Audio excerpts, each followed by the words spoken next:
पाहताय प्रहार टीव्ही, सत्यमेव व्रतम। आखाती देशातील युद्धजन्य परिस्थितीमुळे निर्माण झालेली गॅस टंचाई दूर करण्यासाठी पंतप्रधान मोदी यांच्या संकल्पनेतील नाला गॅस प्रकल्प मुंबईतील मिठी नदीवर उभारावा अशी खोचक टिप्पणी ठाकरे गटाचे खासदार संजय राऊत यांनी केली आहे। पंतप्रधान मोदी हे फार मोठे वैज्ञानिक आहेत, संशोधक आहेत। त्यांनी फार वर्षापूर्वी एक शोध लावला होता, नाल्यातून गॅस निर्मिती करता येईल। मुंबईतील मिठी नदीच्या किनाऱ्यावर अशा प्रकारचा गॅस उद्योगाचा प्रकल्प मोदींच्या संकल्पनेतून निर्माण करता येईल का? त्याचं उद्घाटन करायला देवेंद्र फडणवीस आणि मुंबईच्या महापौरांनी नरेंद्र मोदी यांनाच बोलवावं। त्यामधून प्रेरणा घेऊन देशभरात असे अनेक उद्योग निर्माण होतील।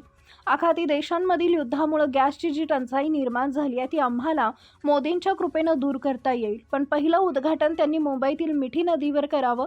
त्यासाठी लागणाऱ्या पाईपची व्यवस्था आम्ही शिवसेना म्हणून करायला तयार आहोत। तसेच या प्रकल्पासाठी कोणतंही अनुदान लागलं तर मुख्यमंत्री देवेंद्र फडणवीस यांनी ते मंजूर करावे, असं संजय राऊत यांनी म्हटलंय। ते बुधवारी दिल्लीत आयोजित करण्यात आलेल्या पत्रकार परिषदेत बोलत होते। यावेळी संजय राऊत यांनी देशातील गॅस टंचाईच्या मुद्द्यावरून पंतप्रधान मोदी आणि केंद्र सरकारला लक्ष्य केले। देशात सगळ्यात मोठा विषय सध्या इराण-इस्रायल युद्धामुळे भारतात निर्माण झालेली परिस्थिती हा आहे।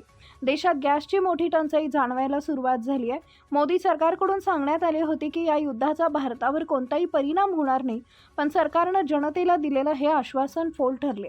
मुंबईसारख्या शहरात गॅस टंचाईमुळे 30% रेस्टॉरंट आणि हॉटेल्स बंद आहेत। व्यावसायिक गॅस पुरवठा ठप्प झाल्यानं वाहन उद्योगांचं मोठं नुकसान झालंय। सातारा आणि सांगली येथील इंजिनिअरिंग पूर्णपणे बंद आहेत। चाकणमधील वाहन उद्योग अडचणीत आलाय, असं संजय राऊत यांनी म्हटलंय।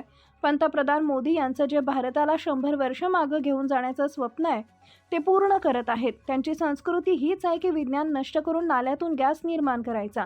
काल अमेरिकेच्या प्रेस सेक्रेटरी यांनी एक वक्तव्य केलं, भारत एक उत्तम ॲक्टर आहे असं त्या म्हणाल्या। याकडे संजय राऊत यांनी लक्ष वेधण्याचा प्रयत्न केला।